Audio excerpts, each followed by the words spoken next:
Fern and I had made the decision to head up to the central Queensland gemfields to hunt for something a little bit different. And considering this was the first of 5 flights that Fern had to get on, I think she did pretty well. And you're officially airborne. We were heading to the small town of Anarchy, near Rubyvale and Sapphire. In the same way that the central goldfields of Victoria had a mad rush, so did the central Queensland gemfields. This is important information you need to know. But before we get to that, I had to show Fern that we were in fact no longer on the ground. And if I'm being honest, this was my favourite part of the entire trip. She loved looking out that window. Australia is huge and sparsely populated, and that's why we had to take multiple flights to get to our end destination. And props to the Brisbane airport for having amazing facilities not only for humans, but for our 4-legged companions. A whole room dedicated to Fern doing a whiz. The real reason we were here though was GemFest. This is a huge multi-day festival where gem cutters and miners come together to show off what they've discovered in the central Queensland gemfields. You're on camera. That's Sarah, part of the dynamic duo making this happen. And before I got an opportunity to mine some of my very own sapphires, I went around the festival asking people one intrusive question. I'm Amber, this is Matt, we're from Paydirt Sapphires. What is your most expensive rock that you have here today? Well, it'd be a toss-up between this big crystal we got here, which I just mined last week, and this beautiful big star sapphire. Stages take at least 20 grand to take one each of those stones. I'm the muscle, you're the brains. We are DNL Sapphires, Donnie and Lorna. What is your most expensive rock that you have here today, whether it's for sale or not? Just over $6,000, I think. Let's see it. Is that the best one you've ever found, or is that the one that you just decided to bring to the show? This is the one we brought to the show. Yeah. The best one we ever found, we sold already. Ooh. That bought the faceting machine for Lana to fashion the stones that you see on the table. I found what I'm interested in. Look, yellow rocks. Being colourblind at a gem show is a hell of an experience I wouldn't recommend. Nigel from Lady Luck Sapphires, here at GemFest. What's your most expensive stone that you've got here? I'd probably about $8,000 or $9,000. You got the special case, look at that. There's not too many in there. About 8,000 plus GST. The sheer range of cut, faceted, beautiful stones was astonishing. Everywhere I turned, someone had a story and someone pulled out an ever-increasing in value sized rock. Evolution Gemstones, show us your most expensive rock. I don't even know the exact price of this. Steve's dad spec'd this, like on a cow track, 68 carats in the rough. I think he took 6 days to cut it. That's cool. So you can't put a price on it? You don't rough ballpark? Can you pause? We paused, and then once we got permission from the boss... How much? Is that 140,000? $140,000 rock. And there was just so much more.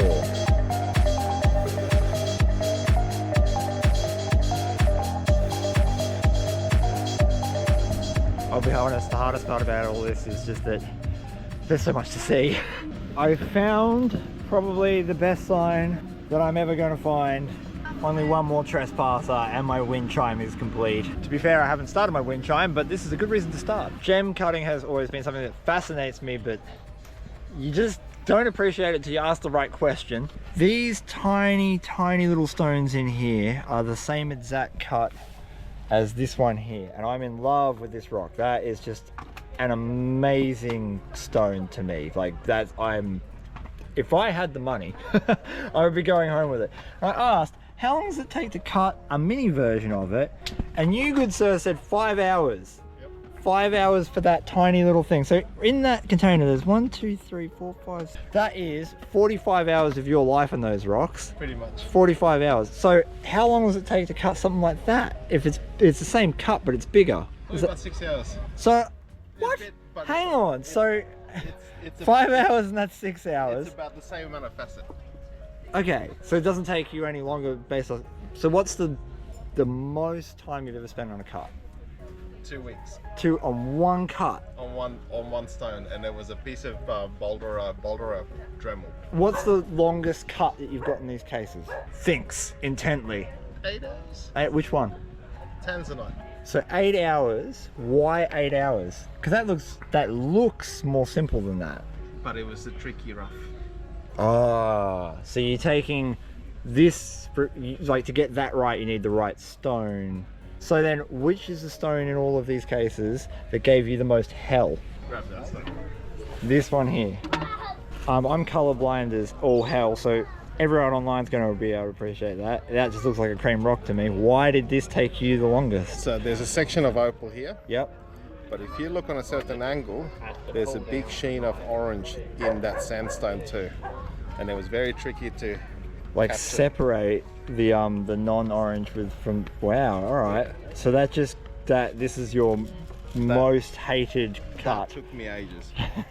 So is the $850 the price tag because of the opal or because of the hours that have gone into doing that? For this is actually the opal. Yep, so it's just the opal. You're not charging for your hours no, in it. You can't recover the time that you spend on it. Yeah. Over the course of 3 days, I got to meet some of the most extraordinary characters and see some of the most beautiful gemstones I've ever come across. And with almost no time left to us at all, we finally had a little bit of free time to go and hunt for our own sapphires. Your level. My level of insanity will one day, you will meet me in the middle, brother. That's fair. Yeah. We're hunting sapphires today. Yeah, we're gonna have some fun. I'm colorblind looking for colourful rocks. No, that's why you got us, and we got a dog. I hired a fancy car. Let's start. I said let's start. Why does this fancy car have to load? Oh, foot on brake. Let's start. I'm gonna be real, I don't like this car. It screams at you, it corrects your driving, it thinks I'm a bad driver. Like a salty teenager. It's just like a salty woke teenager, I don't know. It's not even a real freaking handbrake. All weekend I've been at the Festival of Gems. I've seen some amazing stones. I've even got some real Claremont gold. And I'm just following Dan because he's the man with the plan and he knows exactly what... You need to stop. There's camels there, George. I almost hit a camel. Look, it's Dan! There's something you have to understand. We were entering the Wild West. We're in remote outback Australia, hunting for stones worth possibly millions of dollars. We've come to the first stop to get gear. This is for me later. You have a bath. You'll scrub me up real nice. This is the exact bath Don't put anything that in my I was house. bathed in as a child. Oh, that makes sense. It's been living outside for a little bit.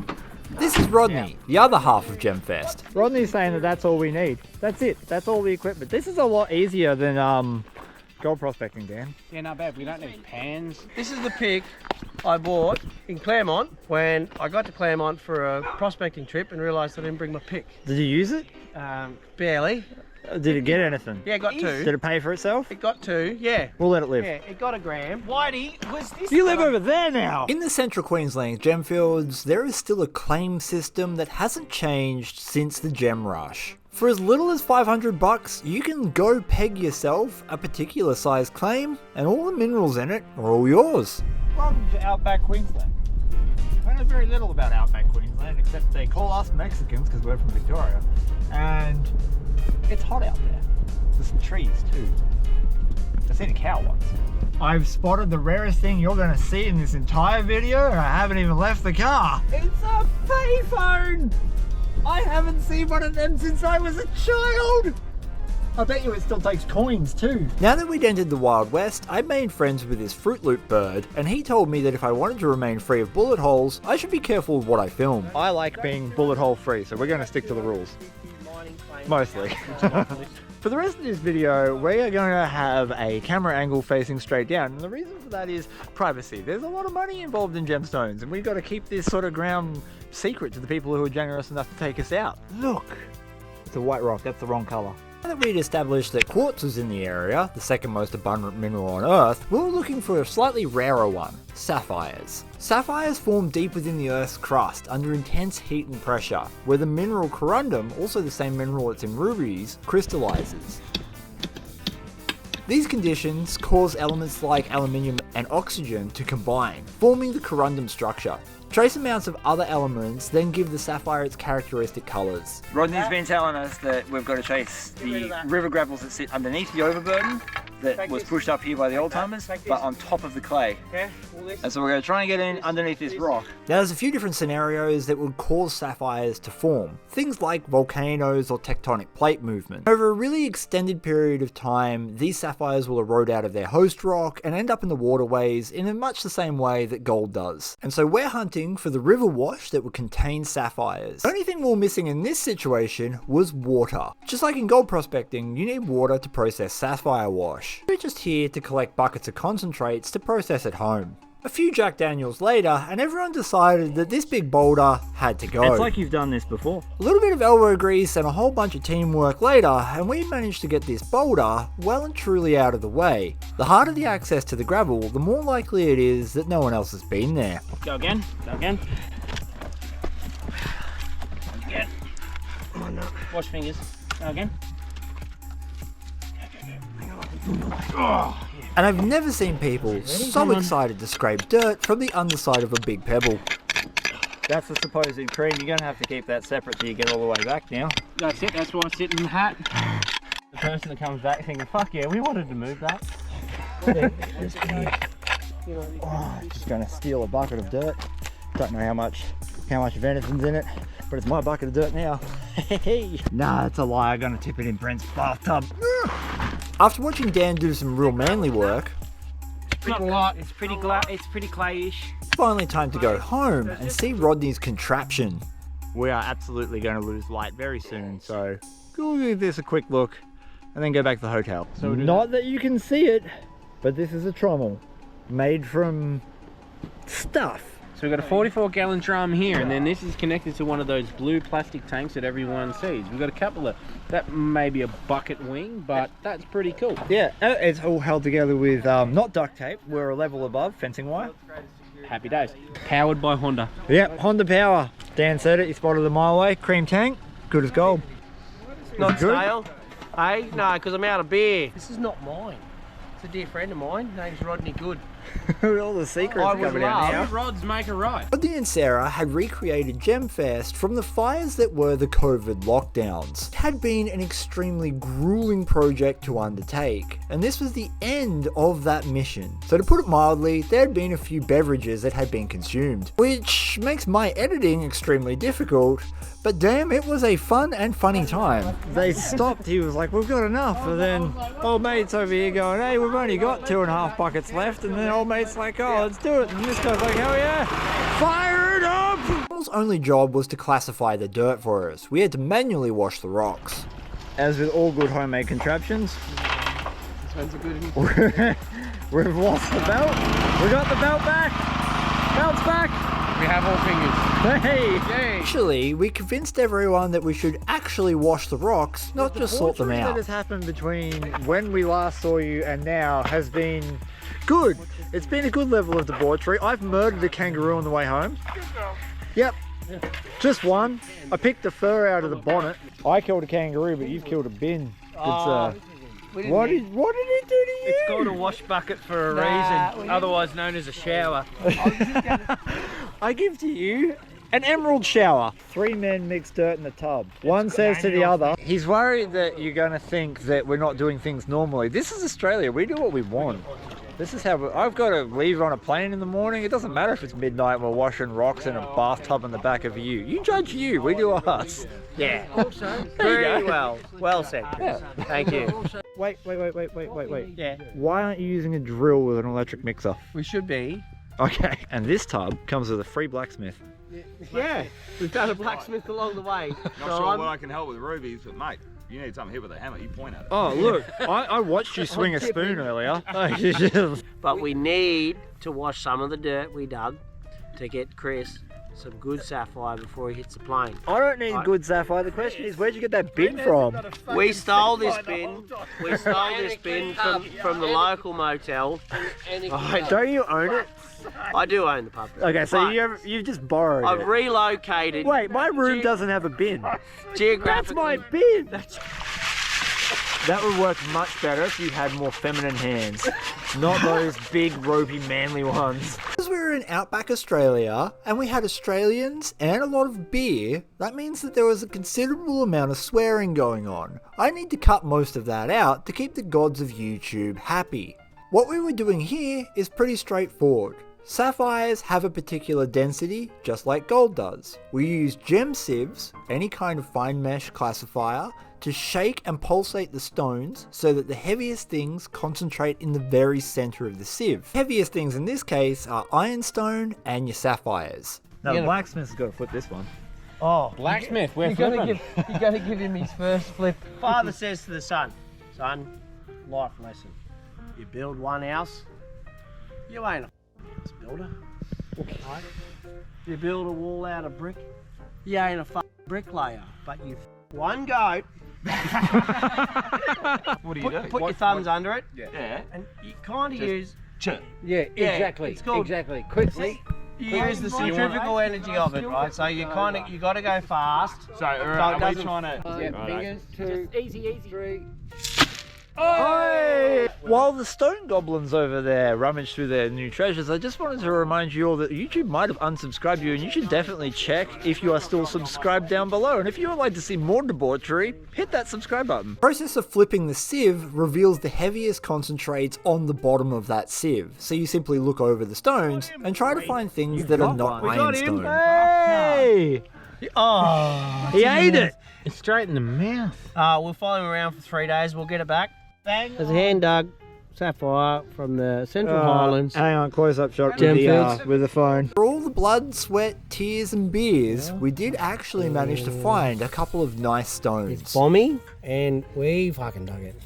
That's not wash bag. Them isn't overly rare, but gem quality sapphire is. And so we spent the majority of the night just going through Brent's bathtub full of dirt in the hope that we'd find something big. And lo and behold, we did. It's the fucking blood. Yes! Holy shit! Yes! Oh my god! Are you joking me? What? Holy crap! Dude. How did we miss that? No, we didn't flip it. I picked that up straight out of the wash, out of the bin. See, that's exactly what I said. If your flip isn't That's called a piss whacker. He's got mad sapphire fever now. Oh, look at that. Oh my god. Bro! Look at I know what I was that. looking at, but I knew that was good straight away. There's yellow, so green, and blue. You're going to be worth a That's- fortune tomorrow. Man.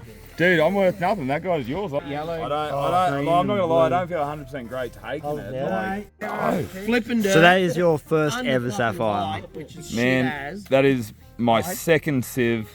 I didn't even flip it. I just picked it up. I was jiggling. As I picked it up, I just went, What's yours. No, it jumped out. I was just like, sapphire looks like it doesn't belong there. That's yeah. the beauty of it. It's like, what's that? That's so good. I didn't even have to ask confirmation. I started That screaming. is so I saw it, good. I was like, look at that. That's special. Alright, we're gonna flip it. Alright, We're gonna this flip. is it. This is a naturally The biggest dug. flip. Yeah, this is the highly Get ready to anticipated. go. Highly anticipated Simba, Deep breath, deep breath. you're there to catch all the ones I flip at you, right? Yep. So, right. Yay! You left me nothing. That'll do it. That'll do it. Anything shiny in there? Maybe. Not sure. Anything? Hang on, let's pull it back. Pull it back. No, I was just about to say, you've been on point for the last 3. The flip, Yeah. the flip's too perfect. Oh, we've tried. Second pan. Here we go. This Here is we go. where the money's at. Yeah, we'll be getting some good stuff. Head out of the table. That was aggressive. We're all weighted down there. That's confidence. Most exciting part. Looking at brown rocks. It's all That's all brown it to is. me, bro. Hey, I found Jasper. Good. It's something. Let that be a lesson to all of you. Don't flip good.